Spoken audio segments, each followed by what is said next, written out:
Call the meeting order. Please rise. Pledge allegiance. I pledge allegiance to the flag of the United States of America and to the republic for which it stands, one nation, under God, indivisible, with liberty and justice for all.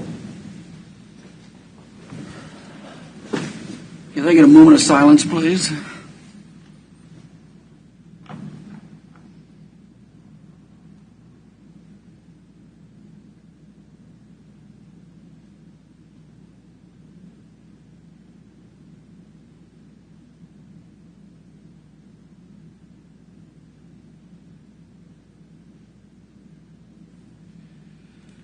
Okay, thank you. Welcome, everybody. Everybody's watching or will be watching. Do roll call. We're going to start with Commissioner KAAZ. Here. Here. Commissioner Smith. Here. Mr. Stieben. Here. Mr. Culbertson. Here. I don't believe there's any public comment today. Going to administrative business. Mark, you have anything? Commissioners, just wanted to see if you would all be available that first week in July, probably July 6th, so immediately after our normal meeting, to start with budget workshops with some of the departments. If you'd all be available, I'd like to schedule it for then. We have a little bit of an accelerated window this year because of the notifications that have to go out. I'm good for July 6th. I'm going to say we're going to have to be. Yeah. We need to get this done. Is it going to go into the next day as well? I think we'll get it all done on the 6th. I'll reserve the 7th just in case, but I think the 6th we'll be able to wrap it up. Jeff, y'all okay with that? Yeah. Okay. Anything else, Mark? No, that's all I have today. Commissioners, y'all have anything? I do. Whenever. Go ahead, Jeff. You got something, Doug? You want to go? No. Okay, because this will probably take a minute. Okay, so for over a year now, I've been talking to the landowner that has a high-pressure natural gas line running through their backyard. The metal gas line is no longer buried underground. It has surfaced in the creek about 200 feet from his house. If this line were to explode, the house would be well within the quarter-mile blast zone. Emergency preparedness has told me that would occur. And I think you guys got some photos that I provided. Yeah. Yes.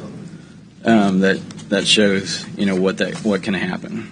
I've been working with representatives of the gas line, Southern Star, to try to get this issue resolved. The landowner and myself, have asked the company to repeatedly follow the national pipeline safety regulations and rebury the gas line.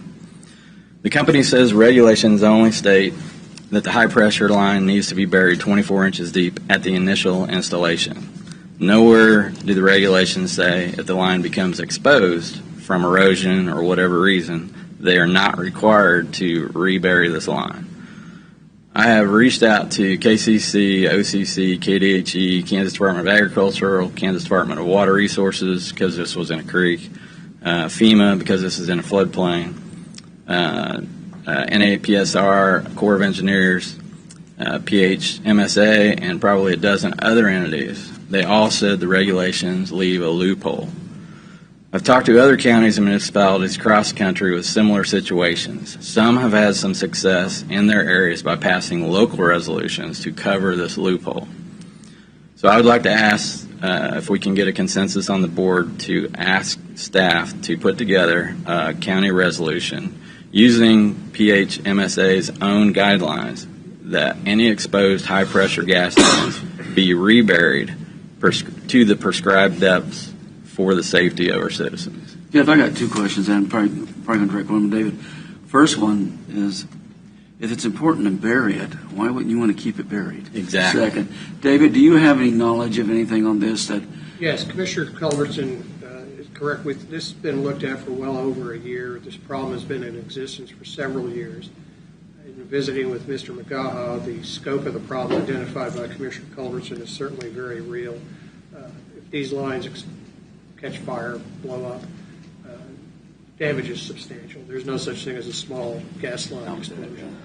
The real problem we have is from the list of agencies, that sea of acronyms that Commissioner Culbertson recited to you, the agencies, I'll use a legal term, they pass the buck from one to the other as far as any enforcement action. And it seems counterintuitive that you would have to initially bury a line at least 24 inches, but that if the soil erodes off the top of it, you have no obligation. I think it's really an issue of enforcement. The county could consider adopting a home rule resolution regulating high-pressure gas lines as they go through Leavenworth County.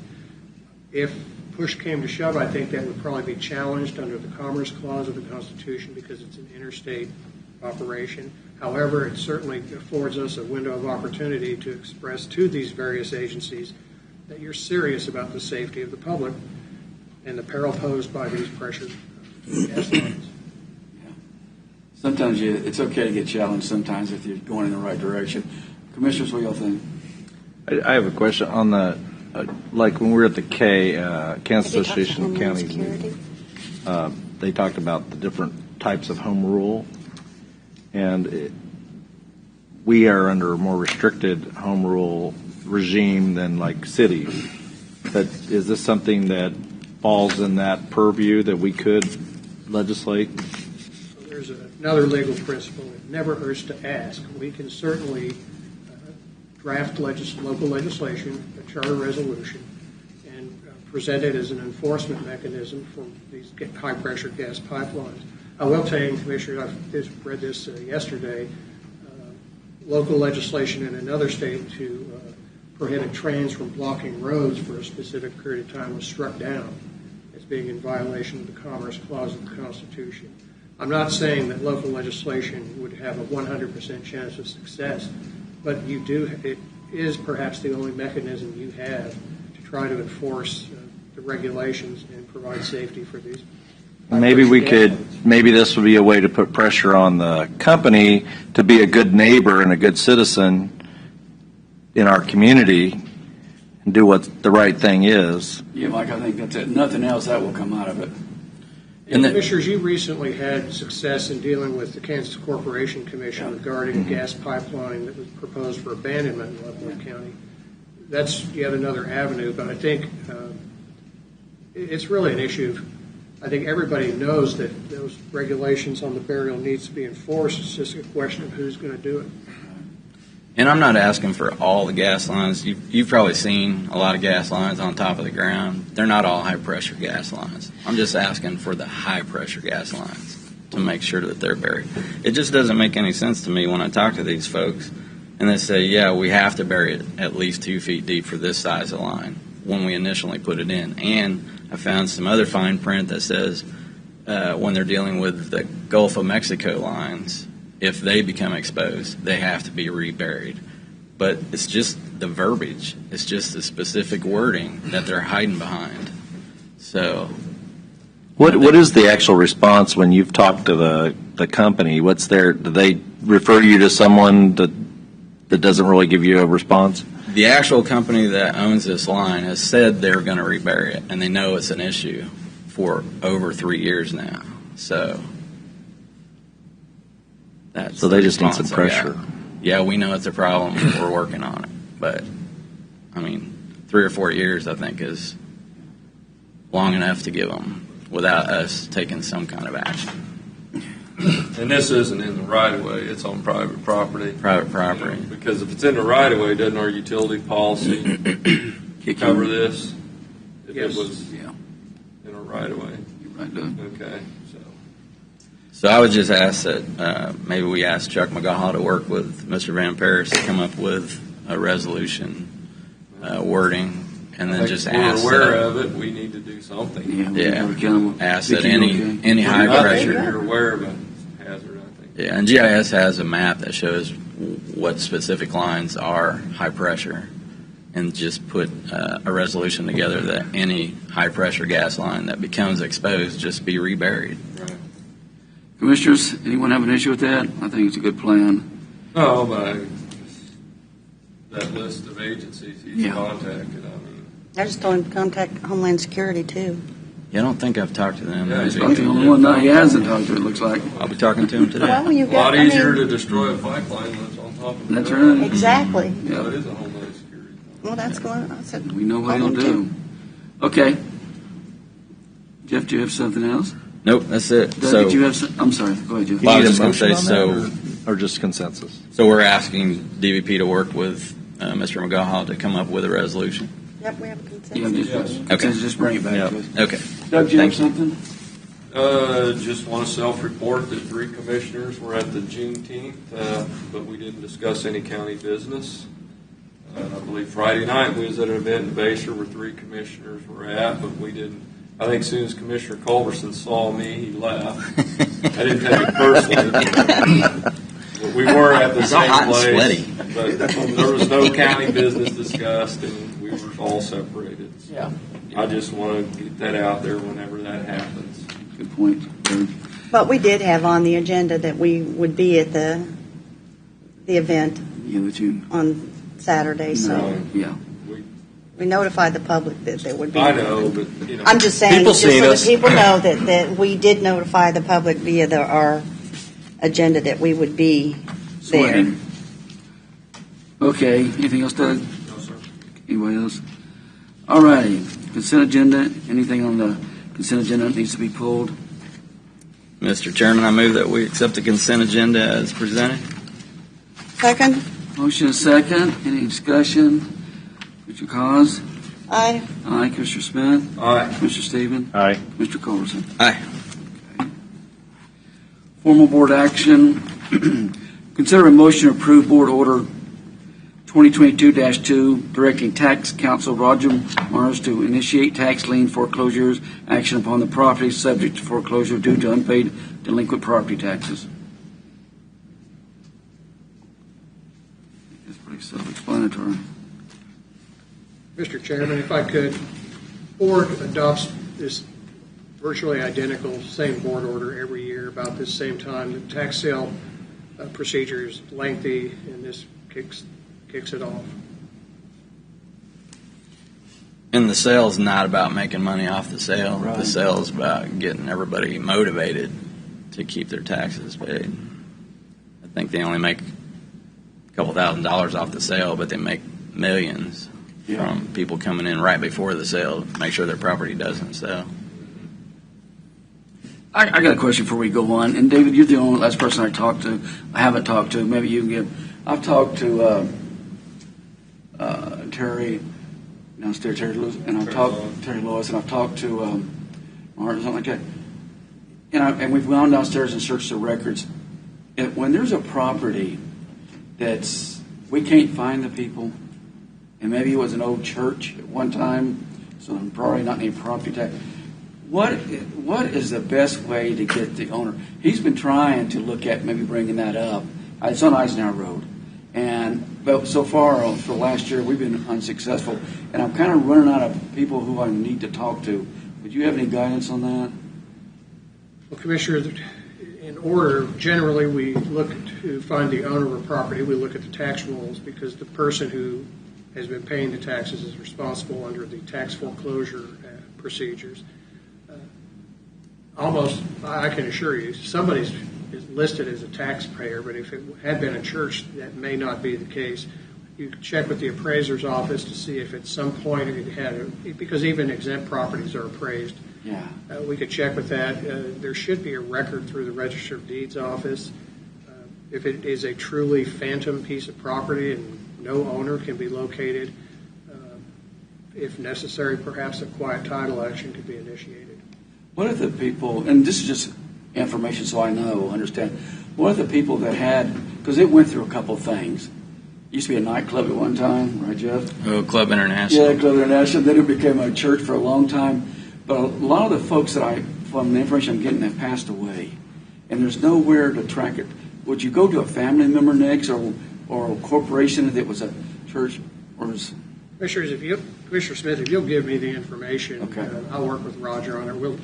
We will do our best to locate someone. Okay. I appreciate Roger's been on top of that too, but it's one I've never seen before like this.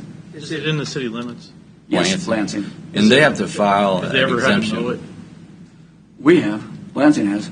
They put a special assessment on the property? I don't know if they can find anybody. That's one of the problems led up You can to it. assess the property a special assessment, which is similar to a tax. Doesn't have a legal description. Yeah, we've got And- that. Well, any assistance would be appreciated. And they have to file to keep it exempt. Somebody has to file at the state level I forget what it's called, but they have to file to keep Have to the file the exemption 990 status. too. Okay. So if nobody's filed that lately, then Yeah, it hasn't been. That's been sitting there for a year, about 5, 7, 8 years. David, I'll give you. I just want. Okay, we got it. For a motion? Yes, sir. Mr. Chairman, I move we approve Board Order 2022-2, directing Tax Counsel Roger Mars to initiate tax lien foreclosure action upon the property subject to foreclosure due to unpaid delinquent property tax. Second? Motion and second. Any more discussion? Mr. Collins? Aye. Aye. Commissioner Smith? Aye. Mr. Stephen? Aye. Mr. Culbertson? Aye. Okay. Next one is consider a motion to approve the release of reimbursement funds for the removal of the K-45 bridge structure and K-56 culvert. Morning, Bill. Morning, Commissioners. Today, for your consideration, we do have a request for reimbursement for the structures that were noted. Both structures have been replaced. The bridge was opened approximately 2 weeks ago, and this is the first of the 4 bridges that are going to open this year or be replaced. And they would not, without formal board action, allow us to request this reimbursement. So this is a form letter that then we will have the chairman sign, and then we'll send it in, and they will send us their 50% of the cost of that structure, of those 2 structures, back to us for the fish. It is a habitat restoration grant. Commissioner Culbertson. Ready for a motion? Yes, sir. Mr. Chairman, I move that we approve the release of the reimbursement funds for the removal of the K-45 bridge structure and the K-56 culvert. I'll second that. Motion and second. Any discussion? Commissioner Collins? Aye. Aye. Commissioner Smith? Aye. Mr. Stephen? Aye. Mr. Culbertson? Aye. Thank you, Bill. Thank you. Thanks, Bill. Okay, before we do public comment, we've got an executive session we need to go to. Somebody want to, was it 15 minutes? I'll give it to you here. Here you go, Doug, if you want. 15 minutes of the meeting. All right, Mr. Chairman, I move that the board recess from open session and go into a closed executive session to discuss personal matters of non-elected personnel as justified by KSA 75-4319B1 and to protect the privacy interest of the persons involved, that this board resume open session in the meeting room. How many minutes do we need? 15, I thought. 15. All Okay. right. Then we'll resume this meeting at 9:35. Present in the executive session will be Commissioners Jeff Culbertson, Vicky KAAZ, Doug Smith, Mike Stevens, and others invited by the board. Second? Second? Okay, motion and second. Commissioner Collins? Aye. Aye. Commissioner Smith? Aye. Mr. Stephen? Aye. Mr. Culbertson? Aye. All righty. Let the record show the board returned to regular session at 9:35. No action was taken and no decisions were made. The subject was limited to non-elected personnel. Okay, we'll go to presentation and discussing items. I'll start with Commissioner KAAZ. The only thing I have is that I will be doing the Kansas City Transit Authority meeting this afternoon at noon. Make it. Yeah, and it's Good time. I've only got a couple. One is with Vicky. Hats off to you and the crew that did the celebration. The June 19th. Juneteenth. Yeah, Juneteenth. I'm sorry, celebration. Except for the heat, but we're doing that. And I think y'all said y'all going to put that in the evening next year. But that was really well done. And Doug, it's good to see you out there too. The other thing is, I brought it up before, is that now they're getting close. If the weather predicts, Main Street and Eisenhower is getting ready to have the cones come out.